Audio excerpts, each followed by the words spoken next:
नमः सिद्धेभ्यः। ओम नमः सिद्धेभ्यः। ओम नमः सिद्धेभ्यः।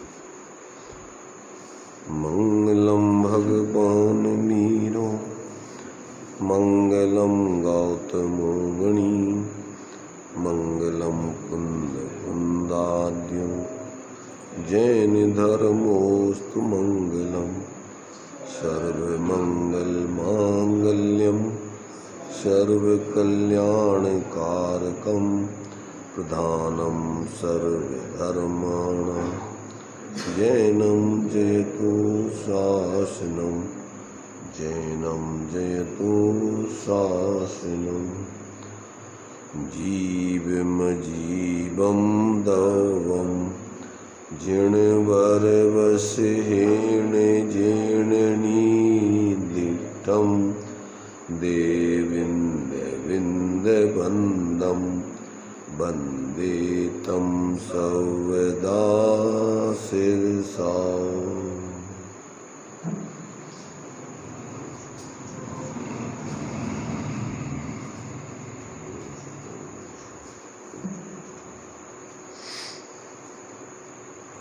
द्रव्य संग्रह जी ग्रंथ है।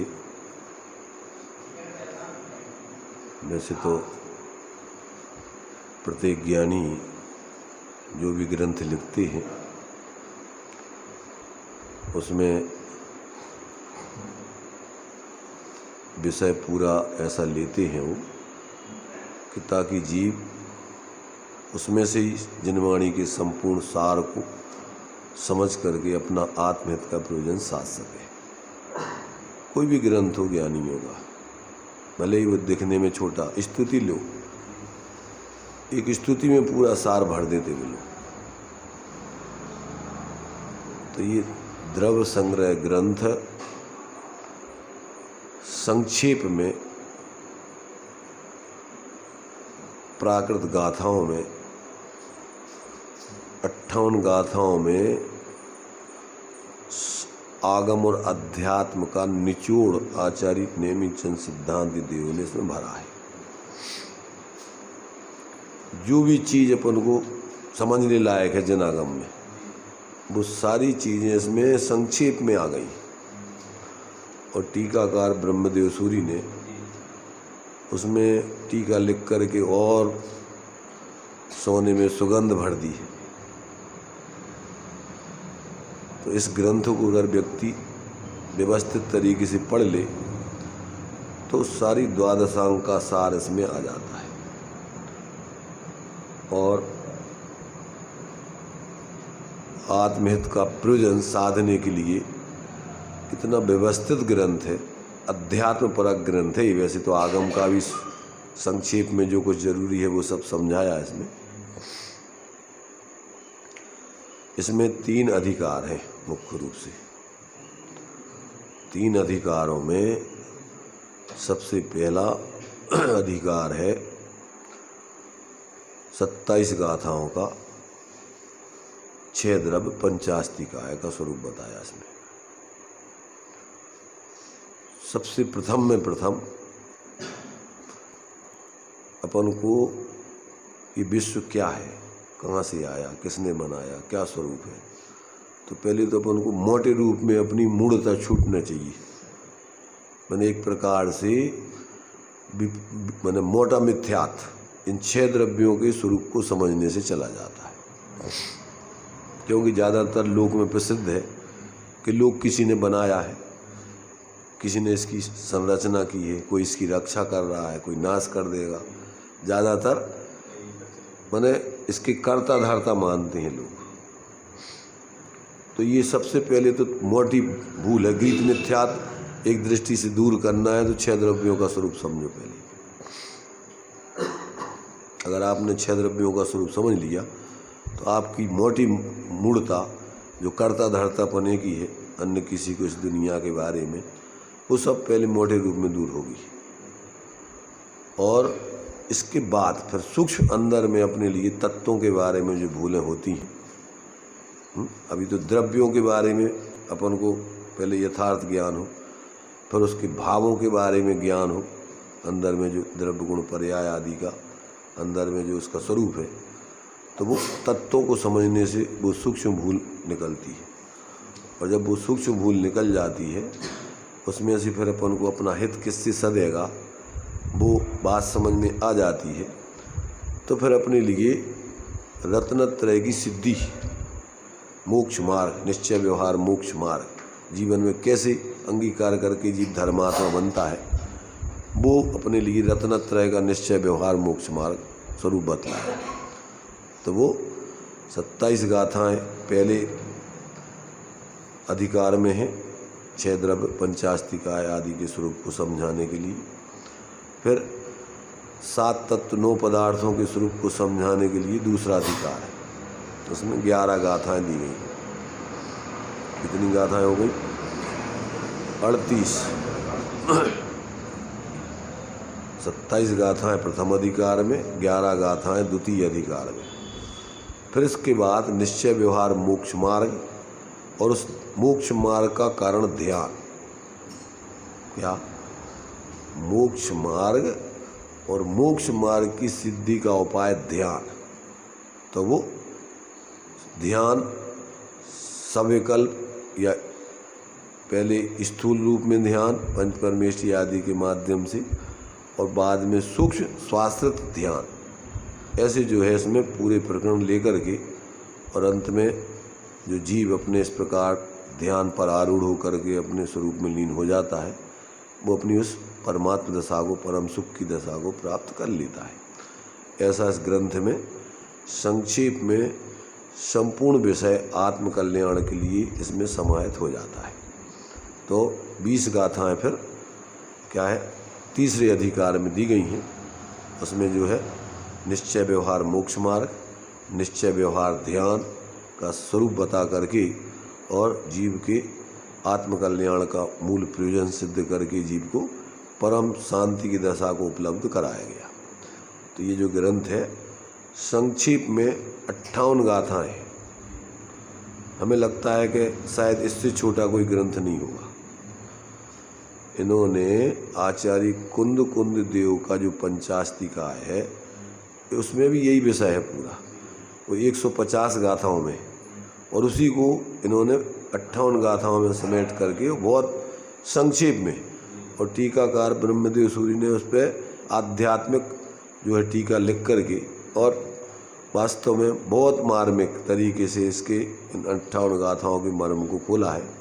तो यदि इस ग्रंथ को व्यक्ति मन लगा करके पूरा समझ ले, तो समझ लो कि उसको आगम और अध्यात्म का सारा सार और आत्महित का प्रयोजन साधने की विधि पूरा का पूरा इस ग्रंथ में 58 गाथाओं में समाहित होता है। ये अभी अपन ने मंगलाचरण पढ़ा, इसमें स्थूल से सूक्ष्मता की ओर ले जाते हैं आचार्य देव। पहले संक्षेप में बताते हैं, सामान्य से, सामान्य कथन में विशेष गर्भित हो जाता है। भारत के दिए अपन ने, तो भारत में क्या क्या आ गया, जो कुछ भारत में सब, फिर प्रांत बता दिए, तो फिर उसका क्रम से विस्तार, फिर प्रांतों में जिले बता दिए, फिर जिलों में तहसीलें बता दी, फिर तहसीलों में गांव बता दिए, फिर गांव आदि में जनसंख्या आदि बताई। ये सब पूरे फिर सूक्ष्मता से उस पूरा का दिग्दर्शन उसमें कराया जाता है। तो यहाँ सबसे पहले मंगलाचरण में जो इस ग्रंथ में लिखा जाना है, तो उन्होंने लिखा जीव मजीबम दब्बम। जितेंद्र भाई, क्या विश्व में 2 प्रकार के द्रव्य हैं, 2 जाति के। ये विश्व का ऐसे बना है, ये 2 जाति के द्रव्यों से मिलकर के बना है। कौन से 2 जाति के? जीव और अजीब जाति के 2 जाति के द्रव्य हैं। अब अजीबों के फिर 5 भेद कर देते हैं। अजीबों के 5 भेद कर देते हैं। उसमें फिर पुद्गल, धर्म, अधर्म, आकाश, काल, ये अजीबों की 5 जातियाँ कर दी। पहले तो मूल में 2 जातियाँ, एक चेतन जाति के द्रव, एक अचेतन। जिसमें ज्ञान दर्शन आदि है वो चेतन, और जिसमें ज्ञान दर्शन आदि नहीं पाया जाता है वो सब अचेतन है। मूल में दो है। ये किसने कहे? जिणवर विश्वेण, जीव मजीवम दब्बम जिणवर विश्वेण जीर्ण निर्दिष्टम। ये सामान्य व्यक्तियों ने नहीं बतलाए, कि भगवान सर्वज्ञ देव ने इसका निरूपण किया है। और कैसे हैं वो सर्वज्ञ भगवान? सारे विश्व के सर्वश्रेष्ठ जीवों के द्वारा मान्य है, जो इस विश्व के सर्वश्रेष्ठ अपनी अपनी जाति में प्रमुख हैं, उन सब के द्वारा मान्य है, अर्थात पूरे विश्व के जीवों से मान्य है वो सर्वज्ञ भगवान। देवेंद्र वृंद बंदम वंदे तम सभ्यदा सिरसा। तो देवों के वृंद ऐसे इंद्र आदि के समूहों के द्वारा वो वंदित हैं। ऐसे तो इसके लिए अलग से गाथा आती है कि 100 इंद्रों के द्वारा वंदित है। भवणालय 40, बिंतर देवाण होंति 32, कप्पा मर 24, चंदो सूरो नरो तिरियो। कितने? 100 इंद्र हैं प्रमुख। सब जीवों का प्रतिनिधित्व करने वो आ जाते हैं। सबसे ज़्यादा तो देवों में है इंद्र। भवणालय 40, भवनवासियों के 40, और बिंतर देवाणी होंती 32, व्यंतर देवों के 32 इंद्र हैं। और कप्पा मर 24, कल्पवासी देवों के 24। कितने हो गए सब मिला के? 96। चंदो सूरो भाई अभी 2 और रह गए, तो वो वे भी देवों ही के हो गए। तो कितने हो गए? 98। 98 इंद्र तो देवों ही में हो गए। अब 2 रह गए, 53 मनुष्य। नारकियों की व्यवस्था है नहीं है, नारकियों में सब सब सब लड़े झगड़े वाले। तो ऐसे जो है जो विशेष जीव हैं वे सब के सब भगवान जिनेंद्र को मानते हैं, पूजते हैं। ऐसे उन सब के द्वारा पूज्य जो जिनेंद्र भगवान हैं, उन्होंने ऐसे 2 जाति के द्रव्य बतलाए हैं। अब उन्हीं का ये विस्तार है। सबसे पहला जीव अधिकार है। जीव का उसी में पंचास्ति का अजीब हो गया, तो दो द्रव्यों की जाति बता देंगे। मैंने पहले जीव 14 गाथाओं तक, बाकी फिर अजीब के 5 भेद, पंचास्ति का है उसका पूरा खुलासा, कैसे कैसे उनका स्वरूप है। जीव को समझने के लिए दूसरी गाथा में 9 अधिकार दिए। जीव को 9 तरीके से समझना है। कितने प्रकार से?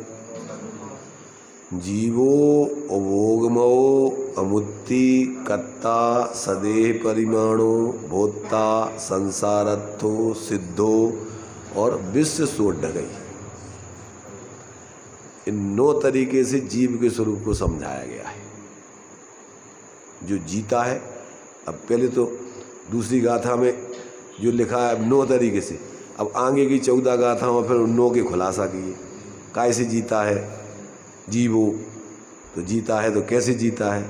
तिक्काले चदुपाणा इंदिये बलमाऊ आण पाणोया बौहारासु जीवो निश्चय नय दोदु चेतना जस। कैसे जीता है जीव? देखो इसमें पूरा का पूरा कथन एक गाथा में निश्चय व्यवहार क्योंकि झगड़ा काय का है? ये निश्चय व्यवहार का झगड़ा है। झगड़ा नहीं है, देखो ना समझ है उसके बारे में। वस्तु स्वरूप को समझने के लिए नए होते, लड़ने झगड़ने के लिए कोई मूर्खता के लिए नहीं है। वो तो देखो दोनों चीज़ें, चाहे निश्चय हो चाहे व्यवहार हो, दोनों से वस्तु स्वरूप समझाया गया है। पुरुषार्थ सिद्धि उपाय जी ग्रंथ में आचार्य अमृतचंद देव ने लिखा है कि निश्चय व्यवहार काय के लिए? कहते व्यवहार निश्चय यह प्रबुद्ध तत्वेन भवति मध्यस्था प्राप्नोति देशनाया सएव फलम अविकलम शिष्या। क्या अर्थ होता है? व्यवहार निश्चय यह, निश्चय और व्यवहार से क्या करना है? व्यवहार निश्चय यह प्रबुद्ध तत्वेन, समझदार हो गए तत्वों के स्वरूप को समझकर। निश्चय व्यवहार से कैसे समझना है? निश्चय व्यवहार से तत्वों के स्वरूप को समझकर, और जो इन विकल्पों से मध्यस्थ होकर और स्वरूप को ग्रहण कर लेता है। समझाया तो निश्चय व्यवहार से स्वरूप को है, तो स्वरूप को समझकर उसको ग्रहण कर लेता है। मध्यस्थ होकर माने पक्षपात में नहीं पड़ता है, पक्षातिक्रांत होकर स्वरूप को ग्रहण करता है। प्राप्नोति देशनाया साएव फलम अविकलम शिष्या, वह शिष्य भगवान जिनेन्द्र की संपूर्ण अविकल पूर्ण देशना के सार ऐसे निःशुद्धात्म तत्व को प्राप्त करके और सच्चे सुख के मार्ग को प्राप्त कर लेता है। अब ये क्या है कि जी जब अपन जो आचार्यों का अभिप्राय है, क्योंकि अब वो बताने के लिए आपको जहाँ जहाँ तुम्हारी शंकाएं हैं, भ्रम है, उनको बताने के लिए वो सब विवक्षाओं से समझाते। अब उनको अगर उन जिस जहाँ अपनी भ्रांति है समझ में, अब उसको अगर अपन समझते जाएं तो अपने जीवन में वो भ्रांति खत्म हो जाए और फिर सहज रूप से अपन को जो शांति का उपाय है अपन को दिखाई देने लगे और उसको ग्रहण करके अपन आनंद में हो गए।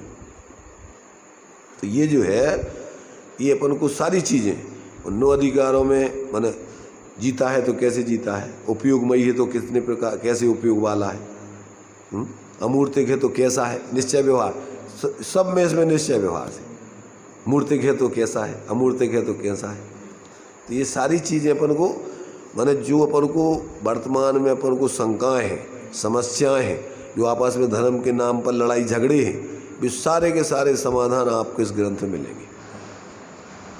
और अगर इसको पढ़ लें तो कोई फिर लड़ाई झगड़े का संप्रदाय में, पक्षपात में, व्यक्ति विशेष के अनुयायी, ये सब खत्म। सभी जीव फिर क्या है,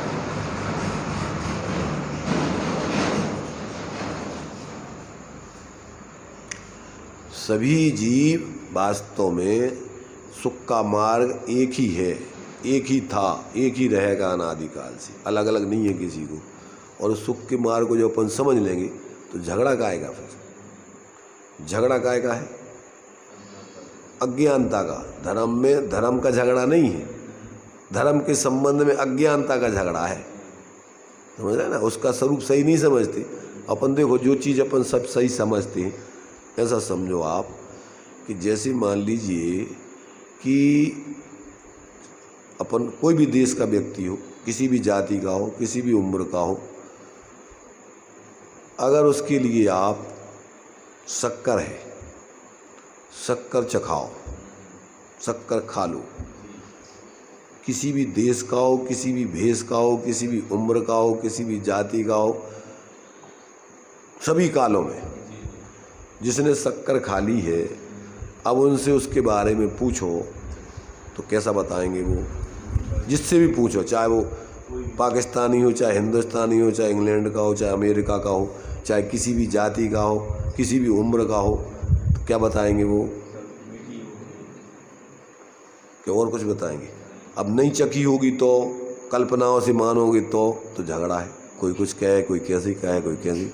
किसी से सुन करके तुमने धर्म का स्वरूप चखा, शक्कर को चखा तो नहीं, और किसी बिना चखने वाले ने कल्पना से शक्कर के बारे में तुम्हें बता दिया कि शक्कर कोई कहते खट्टी होती है, कोई कहते चिरपिरी होती है, कोई कहते तीखी होती है, कोई कहते कैसे ही होती है, और तुमने चखी नहीं है तो क्या होगा, इतने इतने संप्रदाय बन जाएंगे उसके बारे में।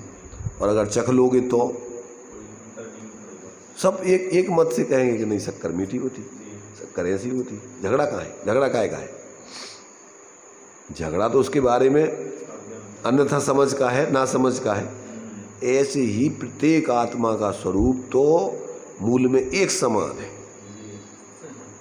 अब उसको अगर जो चखें, देखो मोक्ष मार्ग अनुभव रूप है, मोक्ष मार्ग काल्पनिक तो है नहीं, पर पढ़ते ना, अनुभव चिंता मणि रतन, अनुभव है रसकूप, और अनुभव मार्ग मोक्ष को, अनुभव मोक्ष स्वरूप।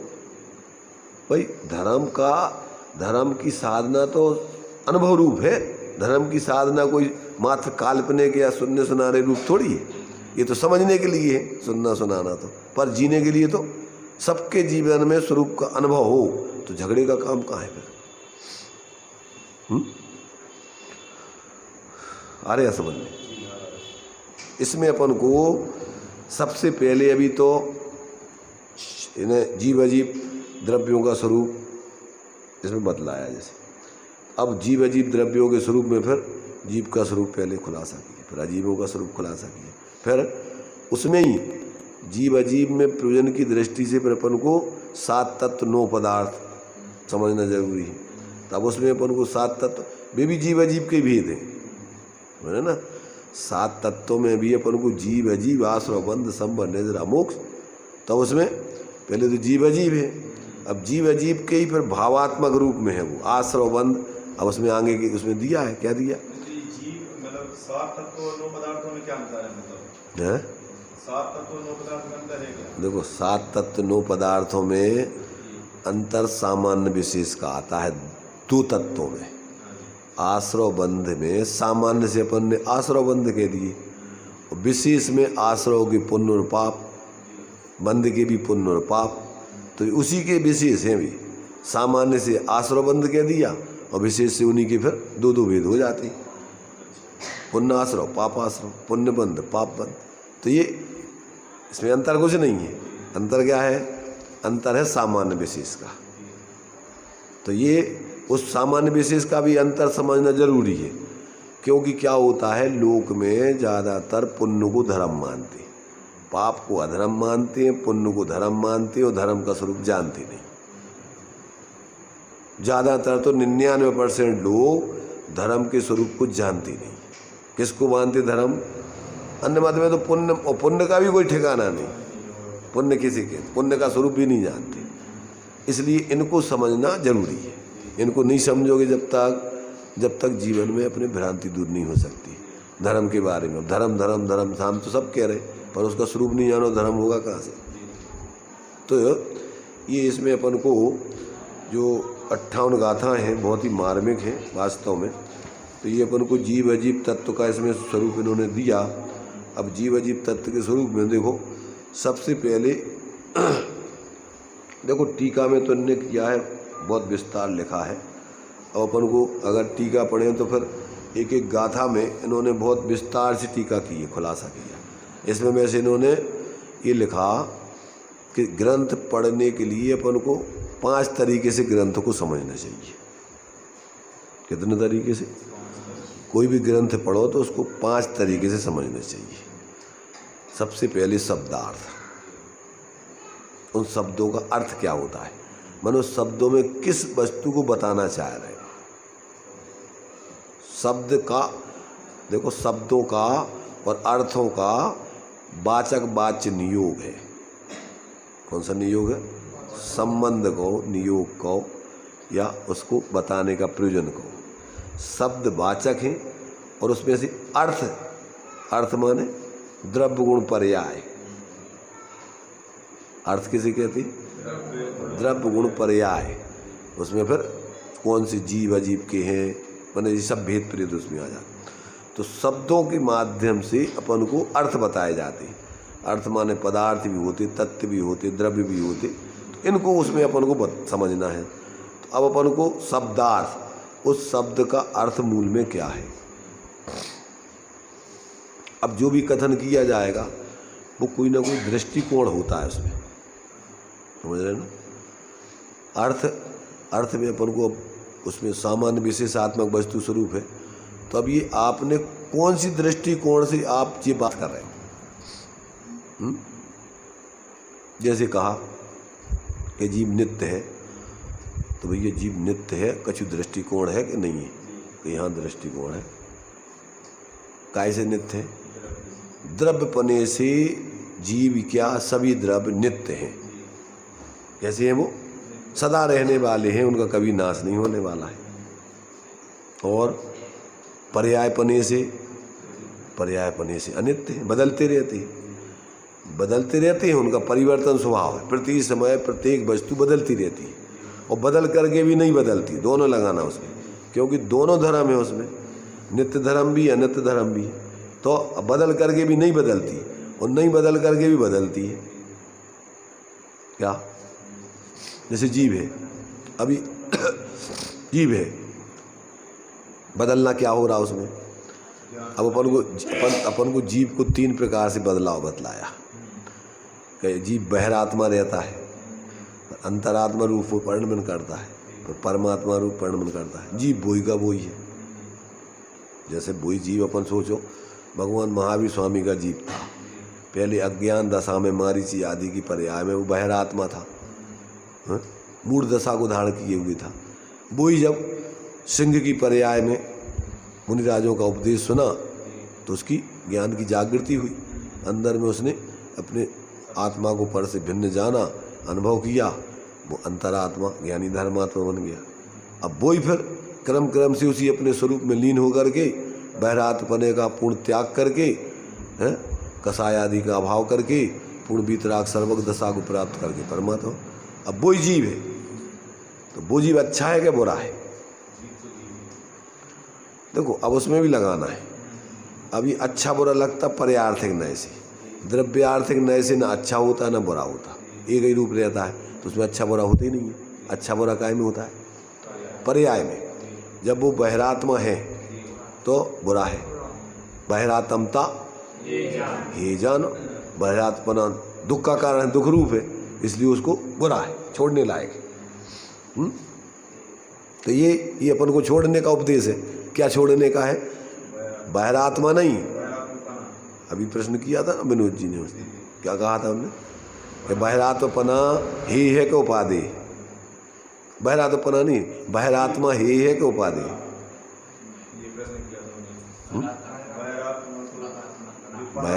बहिरात्मा उनने पूछा था, बहिरात्मा ही है कि उपाधि? कि भैया बहिरात्मा तो आत्मा है ना, वो वो बहिरात्मा आत्मा है, तो आत्मा ना ही है ना उपाधि, आत्मा तो आत्मा रूप में जानने लायक है।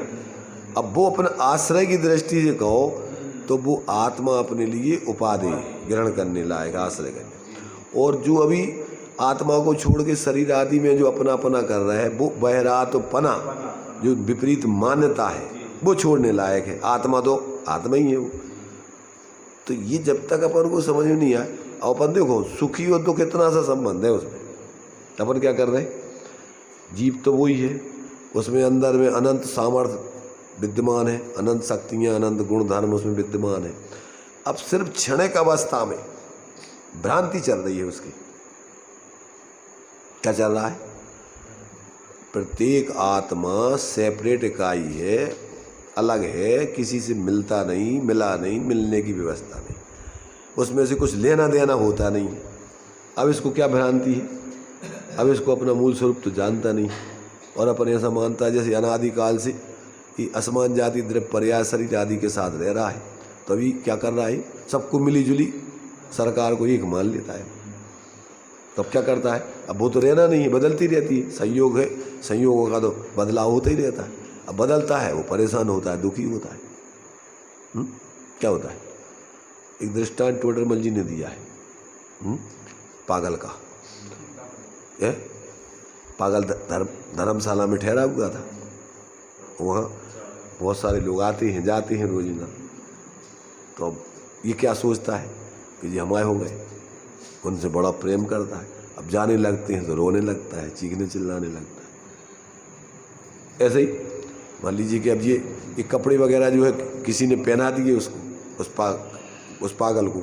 अब वो तो जिनने पहना है वही उनको ले भी सकते, छीन भी सकते। तो पहना दिए, अभी अपने मानने लगता है, और जब वो छीनता है तो चिल्लाता है, चीखता है, रोता है। कपड़ा माने ये शरीर का कपड़ा, ये तो ऊपर का कपड़ा दृष्टांत मिल गया है, पर मूल में क्या है? ये आयु कर्म से आपको ये शरीर मिला है।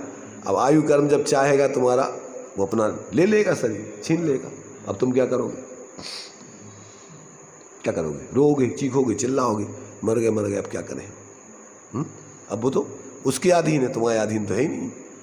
तो जब तक इसको यथार्थ बोध नहीं होगा, अपन जहाँ आए अपन बोलते ना कि जैसे ज्यों मेले में पंथी जना ने धरे फिरते, और ज्यों तरुअर पे रेन बसेरा पंछी आ करते। कोई कोस दो कोस, कोई फिर थक थक के हारे, और जाया अकेला हंस।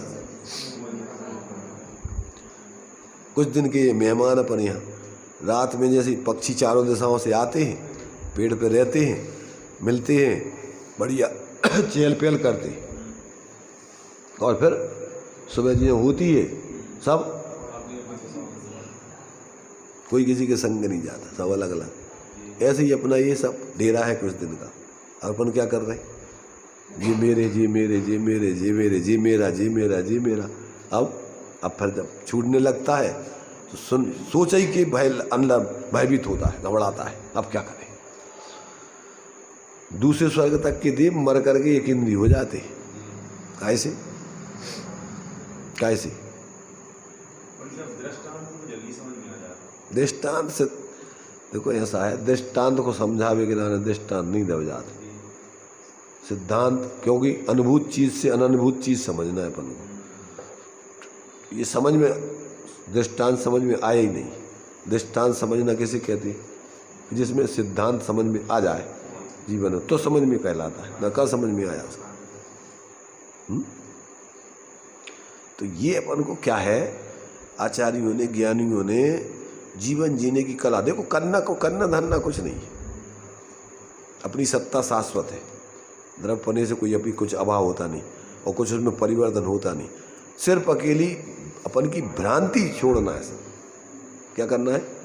छोड़ना वोड़ना, और भ्रांति छोड़ करके तुम्हारे जीवन में शांति आ जाएगी। भ्रांति से दुखी है और कुछ नहीं है उसमें, कल्पना से मिथ्या। और है क्या तकलीफ?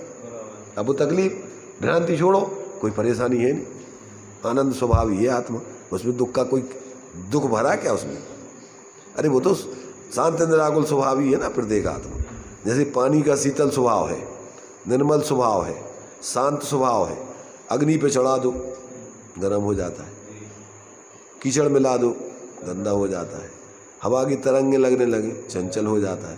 पर मूल में अगर इनको संयोगों को नहीं मिलाओ, अग्नि पे मत रखो, कीचड़ मत मिलाओ, हवा का संयोग नहीं हो तो क्या होगा?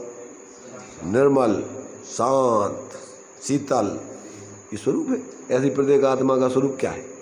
मैं शांत निराकुल चेतन हूँ, है मोह रहित परिणति मेरी। ये स्वरूप है। अब वो तुम्हारा जबरदस्ती का अपन क्या मोह कर करके परेशान है।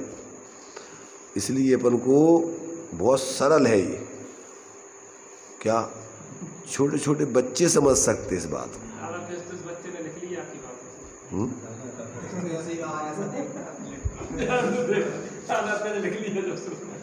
हाँ तो अच्छा है ना, लिखने दो उसको। तो हम ये कह रहे कि अपन को थोड़ा सा दिमाग में इस बात को स्वीकार करना है कि वास्तव में यही बात सही है, यही बात सही थी, यही बात सही रहेगी। इसके अलावा और कोई चीज़ सही नहीं हो सकती है, नहीं हो नहीं सकती।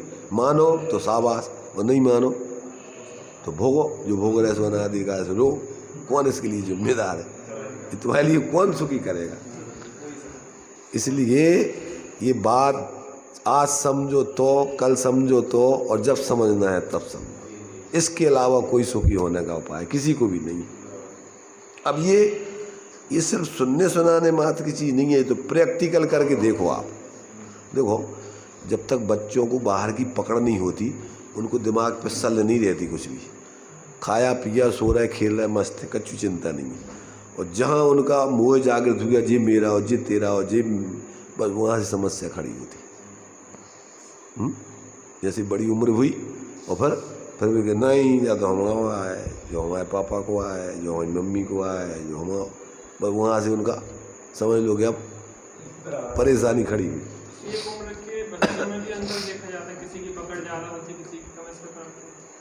वो ये उनके अंदर की बुद्धि की जागरण के ऊपर रहता है। जिनका जागरण जल्दी हो जाता है, विशेष हो जाता है, जल्दी इस प्रकार कैच करते है। वो तो जितना जितना तुम्हारा ज्ञान का जागरण के संग मोह भी जागृत होता जाता है। भाई अगर भेद विज्ञान हो तब तो तुम्हारे लिए कोई जागरण में अपन को मोह बढ़ेगा ही नहीं, और जितना जितना बड़े होते जाओगे उतने उतने तुम विरक्त होते जाओगे। उसको जागरण कहेंगे कि मोह ज्यादा है। ज्ञान की तुम्हारे अभी वो बाहर से आपका किसको पकड़ रहा है किसको नहीं पकड़ रहा है वो बात नहीं है। ज्ञान में अभी तुम्हारे लिए कोई भी समझने की क्षमता बढ़ गई है। तो समझने की, अब वो गलत समझोगे तो गलत तरफ तुम्हारा पकड़ आ रही, और सही समझोगे तो वही चीज़ तुम्हारी सही। अब बच्चों को अपन सिखा दो कि हम भगवान आत्मा है, अपन को ऐसा तो वो सीख जाती। ज्ञान का जागरण हो गया तो अब उसको तुम जो उसको सिखाओगे वो सीख जाएगा। अब उनको मोही लोगों के संग रहते हैं, तो उनको वही सीखने मिलता है। देखो बेटा जा अपनी चीज़ आए, कोई खुद दीजिए मत। भाई उनको सिखाते क्या हो? जो मुँह की बातें सिखाओ तो भाई उनमें वही संस्कार। वे देखते रहते हैं, परिवार बच्चे माँ बाप को देखते हैं, बड़ों को देखते हैं, और उनमें ज्ञान जागृत हो गया तो अभी समझने लगत कि जिन्हें जी अपनी चीज़ें आए। हाँ क्या? नहीं, दुख का कारण नहीं। देखो क्या है, ज्ञान तो न दुख का कारण है न सुख का कारण है व्यवहारिक दृष्टि से। पारमार्थिक दृष्टि से तो ज्ञान आत्मा का स्वभाव है। ऐसे ही निष्कषायपना, शांतपना स्वभाव है। जैसे ज्ञान का स्वभाव कैसा? जानना मात्र है। मेरा तेरा ये मोह का भाव है, अच्छा बुरा ये मोह का भाव है। ज्ञान का काम है मात्र जानना। बच्चों को पढ़ाया जाता ना, मात्र जानना मेरा काम, ये मात्र अपन को ये समझ। उस ज्ञान का काम ये सब मोह के भाव है सब। मेरा ज्ञान में जो ही निर्णय के अपन जानने वाले हैं, निर्णय काय को करने कि अपन और कुछ करने वाले, ये मेरा तेरा करने वाले नहीं है। ये स्वरूप नहीं है अपना। अपना स्वरूप क्या है? अपना स्वरूप मात्र जानना है। और सब निर्णय ज्ञान का काम है। निर्णय करने का नाम ही जानना है। निर्णय करना कहो, जानना कहो। जैसा जो जैसा है वैसा जानो, ये उसका स्वरूप है। ये सब मोह के भाव है। ज्ञान समान आन जगत में सुख को कारण, सुख का कारण है भाई वही तो कह रहा है कि निर्णय जिसमें सही हो जाएगा तो वही सुख को कारण है, और ज्ञान में भ्रांति चल रही है, विपरीतता चल रही है तो वही दुख को कारण है। दोनों चीज़ें हैं। ज्ञान समान न आन जगत में सुख को कारण, और ज्ञान समान यानी उसको दूसरे रूप में कहो, अज्ञान समान न आन जगत में दुख को कारण। अज्ञान माने क्या? अज्ञान माने विपरीत ज्ञान। ज्ञान में दो चीज़ें चलती हैं, मिथ्या ज्ञान, सम्यक ज्ञान। तो सम्यक ज्ञान में जो जैसा है वैसा जानता है, और मिथ्या ज्ञान में अन्यथा जानता है। तो ज्ञान में ही सबसे पहले अन्यथापना आता है, भ्रांति, तभी फिर श्रद्धान और आचरण में लागू होती है। ज्ञान में सही निर्णय दिया तो चारित्र में श्रद्धान में सही पना आएगा, और आचरण में तुम्हारे से वही निर्णय कहो। देखो उसमें उसके अनेक रूप हैं। ये सब जानना कहो, निर्णय करना कहो, ये सब पर्यायवाची हैं उसी के। मन से निर्णय की स्थिति बनती। देखो मन तो निमित्त मात्र है, अचेतन है द्रव्य मन तो। भाव मन तो ज्ञान ही का रूप है, तो ज्ञान ही में होते ये निर्णय। कोई शरीर तो मन है जो द्रव्य इंद्रियाँ, ये आँखें कोई देखती क्या? ये तो निमित्त हो गई। तो मूल में तो देखना तो ज्ञान ही में हो रहा है, निर्णय करना ज्ञान ही में हो रहा। मन तो अचेतन है, वो क्या जानेगा? द्रव्य मन असैनी को नहीं है तो वो ज्ञान का उभार। अरे वो निमित्त मात्र है। ज्ञान बताना वहाँ ज्ञान है कि अभी तुम्हारे पास इतना ज्ञान नहीं है कि जिसमें तुम आत्महित संबंधी निर्णय कर सको। निर्णय तो उसमें भी होता है, दो इंद्रिय जीव है। अब आपके लिए कहाँ मीठा पड़ा हुआ है, चींटी है, तब चींटी को स्पर्शन रसना घ्राण तीन इंद्रिय है, तब उस घ्राण से वो कहाँ कहाँ कितनी दूर लाइन लगा के चले जाए। तो उनको तो हो रहा हो ना अपने पर्याय जनित हिताहित का भाव तो वहाँ भी। अग्नि में अगर स्पर्श होगा और भी लौट आएंगे, तो अब ये किसने निर्णय दिया? ज्ञानी ने तो निर्णय दिया। तो अब वो चूँकि पर्यायजनित मोहजन्य ज्ञान है, वो तो उसी संबंधी निर्णय करता रहता है वो। पर आगे जब तक संगी पंचेंद्रिय नहीं बनेगा तब तक उसको अंदर में और सूक्ष्म भेद विज्ञान करके ज्ञान और राग आदि को शरीर आदि ये अलग अलग हैं, ऐसा भेद विज्ञान नहीं हो सकता, क्योंकि उसकी अलग अलग सामर्थ्य है। इतनी सामर्थ्य होगी तो इतना निर्णय वो करने की क्षमता है। अब जैसे मनुष्य पर्याय में 8 वर्ष तक का बालक बालिका या जीव जब तक नहीं हो जाए तब तक उसको सम्यक्त होने की सामर्थ्य नहीं है। क्यों? कि वो ज्ञान अभी उसका जागृत नहीं हो सकता, उसकी अभी उस जाति की क्षमता उस ज्ञान में पैदा नहीं होती। जब वो 8 वर्ष का हो जाए, गर्भ तक के 9 महीने लगाकर, तो उसमें ऐसी क्षमता आ जाती कि वो ऐसा निर्णय भेद विज्ञान कर सकता है। तो ये उसकी पर्यायगत योग्यता है ज्ञान की। जैसी जैसी ज्ञान में इस प्रकार की विकास होता है तो उतना उतना उसमें सामर्थ्य आता जाता है। गर्भ की मिला के मतलब 7 माह 7 साल 3 माह 9 महीने गर्भ के मिला करके बाहर में 7 साल और 3 माह और हो जाने पर ज्ञान में ऐसी स्थिति बन सकती है कि वो वैसे उतना तो बूढ़े भी नहीं समझ पाते, तो वो उसकी सामर्थ्य समझने की जागृति उसमें आ सकती है। अगर वो समझना चाहे तो, और नहीं समझे तो देख ही रहे पर चला ही रही स्थितियाँ। त्रियंचों का तो देखो, अंतर मुहूर्त वाले भी त्रियंच होते हैं।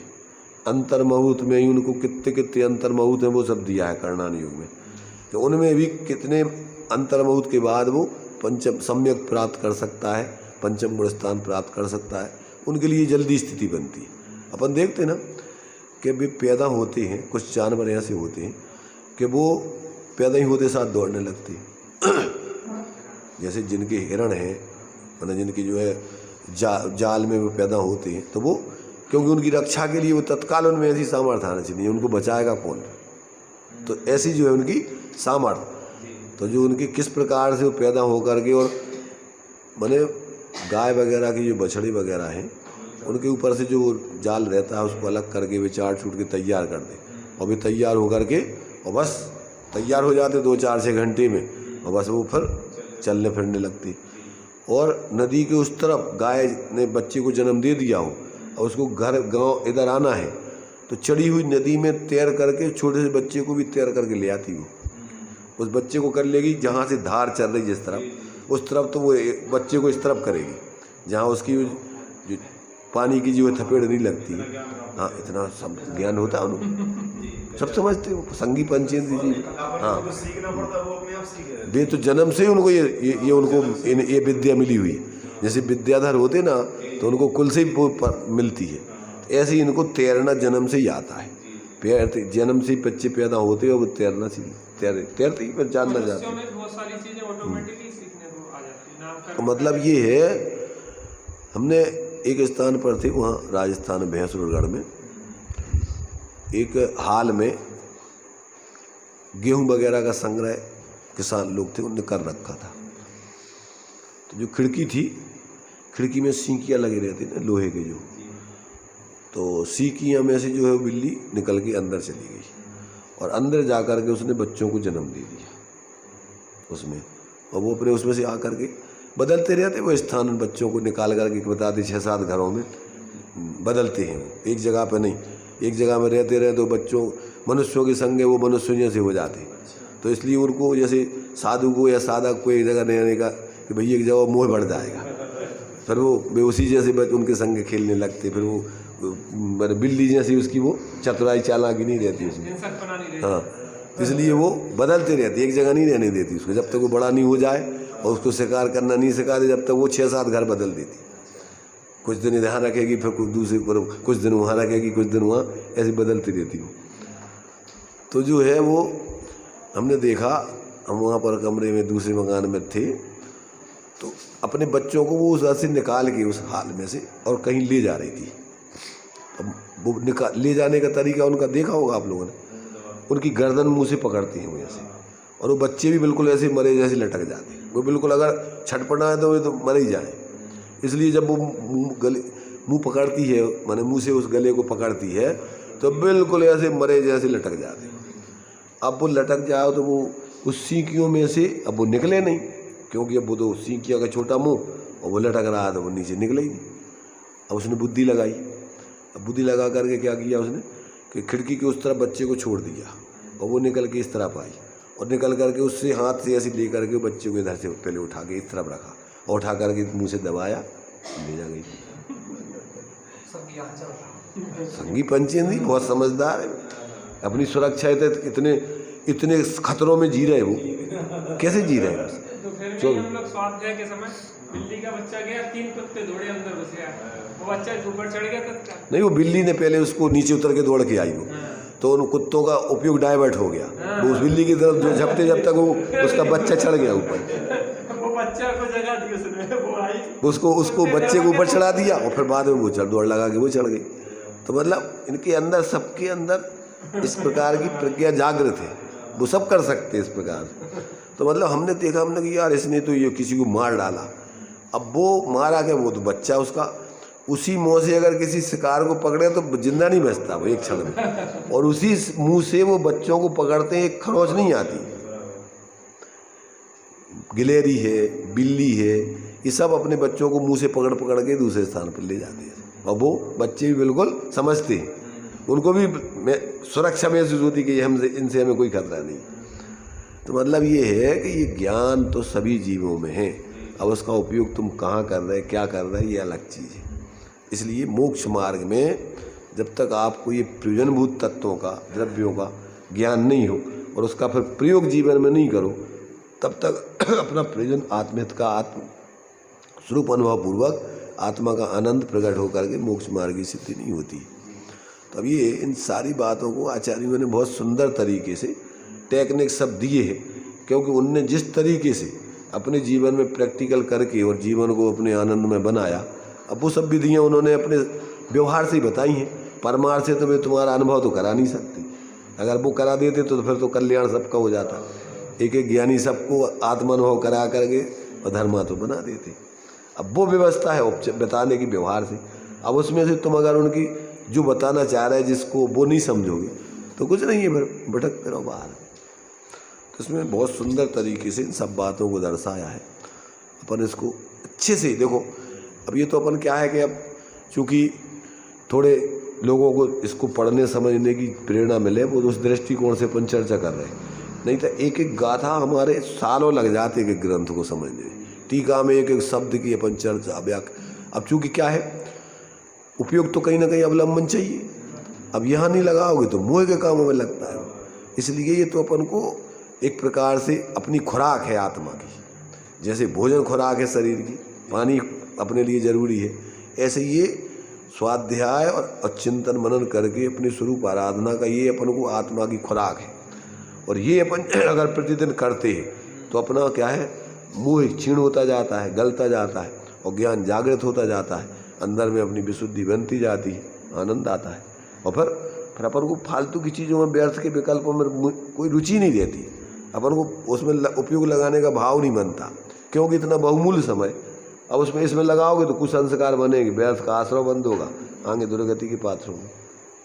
तो इसलिए ये तो अपन को षड आवश्यकों में देव पूजा, गुरु उपासना, स्वाध्याय, संयम, तप और दान, षट कर्माणि दिने दिने दिने दिने। क्योंकि उपयोग को अवलंबन चाहिए। इनमें नहीं लगाओगे तो पाप में लगेगा ही लगेगा। तो ये अपन को बुद्धिपूर्वक अब मैंने ये सारी चीज़ें अपन को जैसे 6 आवश्यक बतलाए, तो उनमें सब में अपन को सिर्फ ज्ञान वैराग्य की अपने लिए जागृति का काम है। उसमें भगवान से क्या इकाई की प्रेरणा मिलेगी। देवोपास्ति, देव पूजा, गुरु उपास्ति, अब गुरुओं का सानिध्य, इसमें भी एक क्रम वैज्ञानिक है ये सब। तो अब ये सब चीज़ें अपन को जो है, चूँकि प्रत्येक व्यक्ति को अगर अपना आत्मित करना है तो अपन को तो चूँकि ये मैंने एक प्रकार से ये अपन को अंदर में लगे कि यार वास्तव में ये कार्य अपन को करने लायक है। और फिर अपन सेल्फ प्रतिदिन करें। जो चीज़ समझ में नहीं आए तो फिर आपस में चर्चा करते रहें। इसलिए अपना ये सब गोष्ठी बनती है, सत्संग बनता है। क्यों बनता है? अकेले व्यक्ति का मन नहीं लगता है और सब व्यक्तियों की क्षमता अलग अलग होती है। तुम्हारे ज्ञान में विषय समझ में नहीं आ रहा, दूसरे के में आ रहा है, तो उससे आपस में चर्चा करके समझो। आज वर्तमान में सर्वज्ञ है नहीं, विशेष ज्ञानियों का भी सानिध्य बहुत अब मिलना बहुत विरल है। अब तो अपन जो भी जितने भी अपन को जो है एक जैसी रुचि वाले साधर्मी बैठ करके, और ये इसमें अपन जो कुछ भी लगाएंगे अपना जो है एक आत्म कल्याण के लिए एक दूसरे का संयोग करने में, जैसे अपने लिए दिया है कि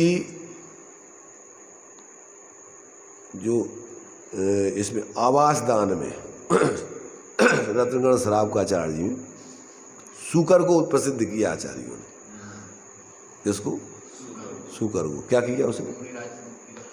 वो जिस उसमें गुफा में, जिस गुफा में मुनिराज ध्यान कर रहे, अब उस गुफा में शेर आ गया और शेर अब उन मुनिराज के ऊपर आक्रमण करना चाहता।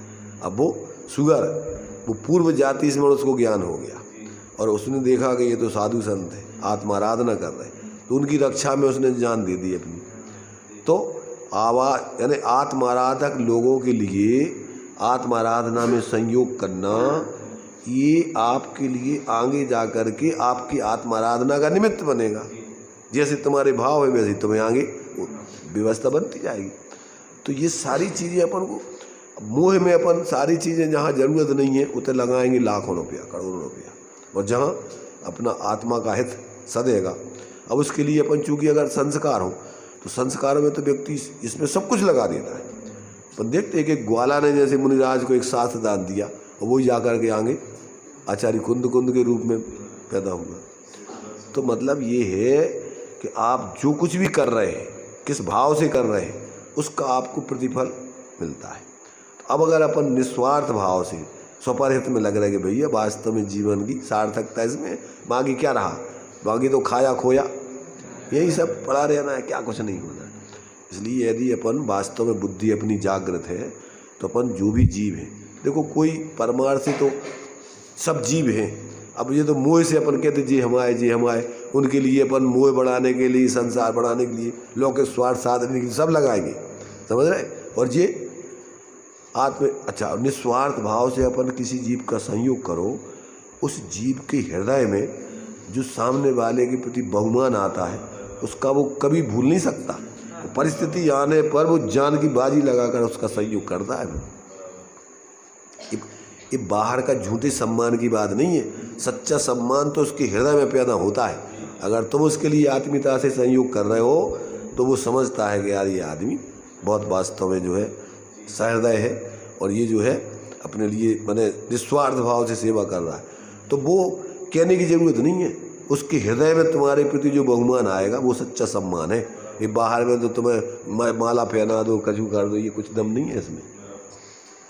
तो ये इन सब बातों को अपन को जो है परमार्थ से और व्यवहार से सब आचार्यों ने समझाई है। अपन इनको समझ के अपने जीवन को सम्यक प्रकार से निश्चय व्यवहार, जब तक अपन स्वरूप में लीन नहीं हुए तो व्यवहार में स्वरूप की साधना के अनुकूल अपने विचार चले, एक दूसरे के प्रति संयोग चले, आत्मीयता हो, तो उससे आगे क्रम से बढ़ेंगे।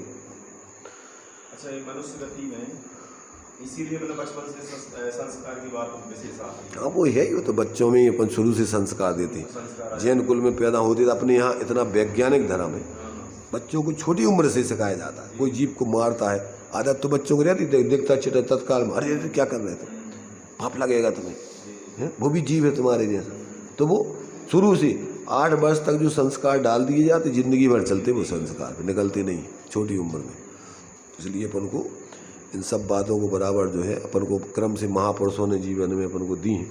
अपना कर्तव्य बनता है कि अपन अपने जीवन में उतार के अन्य जीवों में भी अपना वो जो है इस प्रकार के सत्य बात को समझाने समझने का जो है इस प्रकार का व्यवहार रखें, ताकि वास्तव में सच्चे अर्थों में अपने मानव जीवन की सफलता हो। चलिए,